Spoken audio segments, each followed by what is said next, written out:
வணக்கம். நம்மளோட சிறகடிக்க ஆசையரால வரக்கூடிய எபிசோட் எந்த மாதிரி விஷயம் நடக்க போகுது சொல்லி நம்ம இந்த வீடியோல பார்க்கலாம். எல்லாருமே கிளம்பிட்டு இருக்காங்க. எங்க அப்படின்னு பார்த்தீங்கன்னா கல்யாணத்துக்கு, அதாவது பெருசோட பொண்ணுக்கு கல்யாணத்துக்கு எல்லாருமே ரெடி ஆகிட்டு இருக்காங்க. சரின்னு சொல்லி எல்லாருமே கிளம்பியும் போறாங்க. போன உடனே முத்து வந்து எல்லா விஷயத்தையும் பண்ணிட்டு இருக்காரு. எல்லா வேலையும் பண்ணிட்டு இருக்காரு. முத்து எல்லா வேலையும் செஞ்சுட்டு இருக்காரு. அப்பதான் மாப்பிள்ளைய பார்த்து, தம்பி உன் மாமாவை நான் கேட்டேன், இன்னும் ஆளை காணோம், அவரை காமிக்கிறேன் சொல்லியிருந்தேன், எங்க போனார் அவரு அப்படின்னு சொல்லி கேட்கறாங்க. அப்ப மாப்பிள்ளை சொல்றாங்க, இங்கதானே இருந்தாரு, நான் பார்த்து சொல்றேன்னா அப்படின்னு சொல்றாங்க. சரிப்பா அப்படின்னு சொல்லி முத்து வேலை செய்ய ஆரம்பிக்கிறாரு. சரின்னு சொல்லி எல்லாருமே உட்காந்துட்டு இருக்காங்க.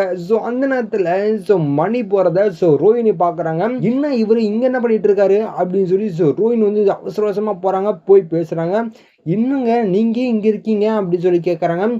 ரோஹிணி பாப்பா நீ என்ன இங்க அப்படின்னு சொல்லி சொல்றாங்க. அதான் நான் கேட்கறேன், நீங்க இங்க அப்படின்னு சொல்லி ரோஹிணி கேட்கறாங்க. ஏன் பாப்பா, என்ன பாப்பா, என் வீட்டு கல்யாணம் பாப்பா, அது என்னோட அக்கா பையனுக்கு தான் கல்யாணமே, நான் இல்லைன்னா எப்படி அப்படின்னு சொல்லி சொல்றாங்க.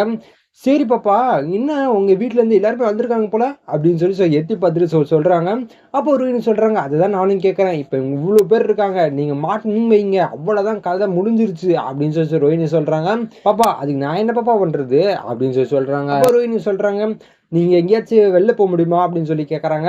அப்போ அவர் சொல்றாங்க, அது எப்படி பாப்பா, என் தங்கச்சி பையனுக்கு கல்யாணம், நான் எப்படி அப்படின்னு சொல்லி சொல்றாங்க. இப்போ ரோஹிணி, அங்கிள் கொஞ்சம் பார்த்து பண்ணுங்க அங்கிள், என் லைஃபே போயிடும் அங்கிள், எப்படியாச்சும் கொஞ்சம் வெளில போயிடுங்களா அப்படின்னு சொல்லி சொல்றாங்க. அப்ப மணி சொல்றாரு, இங்க பாரு பாப்பா, நான் முன்னாடியே சொல்லிட்டேன், தேவையில்லாத ஏதாவது பிரச்சனை வந்துருச்சுன்னா நான் கண்டிப்பா எல்லாருக்கிட்டையுமே சொல்லிடுவேன் அப்படின்னு அவங்க கிட்ட சொன்னா இல்லையா அப்படின்னு சொல்லி சொல்றாங்க.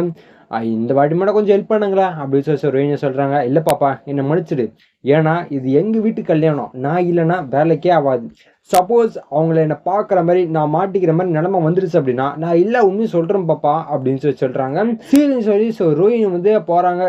இதுக்கப்புறம் ஒன்றுமே பண்ண முடியாது, நம்ம வேற ஏதாச்சும் ஒரு ஐடியா பண்ணோம் அப்படின்னு சொல்லி யோசிச்சுட்டு இருக்காங்க. ரோஹிணிக்கு எந்த ஐடியாவும் வர மாட்டேங்குது. சரி நம்ம வித்யாவுக்கு ஃபோன் பண்ணி ஏதாச்சும் ஐடியா கேட்போம் அப்படின்னு சொல்லி பேசுகிறாங்க. இந்த மாதிரி இருந்தாலும் நான் பார்த்துட்டேன், இப்போ என்ன பண்ணுறேன்னே தெரில அப்படின்னு சொல்லி ரோஹிணி பேசிட்டு இருக்காங்க. அப்போ வித்யா சொல்கிறாங்க, சூப்பர் ரோஹிணி, இதுதான் கரெக்ட் சான்ஸ், இல்லா உண்மை எல்லார்கிட்டையும் சொல்லிடு அப்படின்னு சொல்லி சொல்கிறாங்க. அப்போ ரோஹிணி, ஏய் என்ன பேசிட்டு இருக்க, இதுக்கு நான் அவ்வளோ பண்ணிட்டு இருக்கேன் அப்படின்னு சொல்லி சொல்றாங்க. அப்போ வித்யா சொல்றாங்க, இங்க பாரு ரோஹிணி, நீ மாட்ட வேண்டிய நேரம் ரொம்ப சீக்கிரமாவே நெருங்கி வந்துருச்சு, இதுக்கப்புறம் உன்னால ஒண்ணுமே பண்ண முடியாது அப்படின்னு சொல்லி சொல்றாங்க.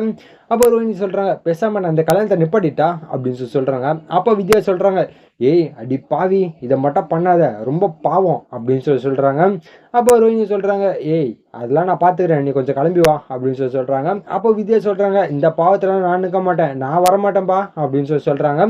சரி சொல்லி போனை கட் பண்ணிடுறாங்க வித்யா. சரி அப்போ ரோஹிணி நினைக்கிறாங்க, சரி இவகிட்ட பேசுறத விட்டுட்டு நம்ம வேற ஏதாச்சும் பிளான் போட்டிருக்கலாம் அப்படின்னு சொல்லி யோசிச்சுட்டு இருக்காங்க.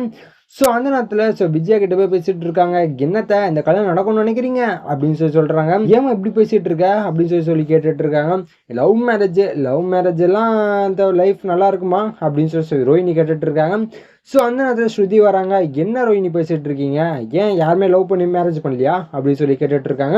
அந்த நேரத்தில் ஸ்ருதி வந்த உடனே இதுக்கப்புறம் நம்ம எதுவுமே பேச்சு போட முடியாது, நம்ம வந்து வேற ஏதோ ஐடியா யூஸ் பண்ணோம் அப்படின்னு சொல்லி வித்யாவுக்கு திருப்பி கால் பண்றாங்க. கால் பண்ண உடனே இந்த மாதிரி நான் முத்து கொஞ்சம் கால் பண்ணி கொஞ்சம் அவசரமா வர சொல்லு அப்படின்னு சொல்லி சொல்றாங்க. ஃபர்ஸ்ட் நான் பண்ண முடியாது அப்படிதான் சொல்றாங்க. சரின்னு சொல்லி அதுக்கப்புறம் ஒத்துக்கிறாங்க, நீ ஏதோ பண்ணு அப்படின்னு சொல்லி முத்துக்கு ஃபோன் பண்ணி இந்த மாதிரி அவசரமா வாங்க அப்படின்னு சொல்லி வித்யா சொல்றாங்க. அப்போ முத்து, என்ன சொல்றீங்க, இன்னைக்கு மாமா பொண்ணோட கல்யாணம், நான் எப்படி வர முடியும் அப்படின்னு சொல்லி முத்து கேட்கறாரு. அப்போ வித்யா எவ்வளோ கெஞ்சி பாக்குறாங்க, ஏங்க கொஞ்சம் வாங்க, கொஞ்சம் அர்ஜென்ட்டா போய் ஆகணும் அப்படின்னு சொல்லி சொல்றாங்க. சரி அப்போ நான் வேற ஆள சொல்கிறேன் அப்படின்னு சொல்லி முத்து சொல்கிறாரு. அப்போ முத்து போகாம தான் இருக்காரு.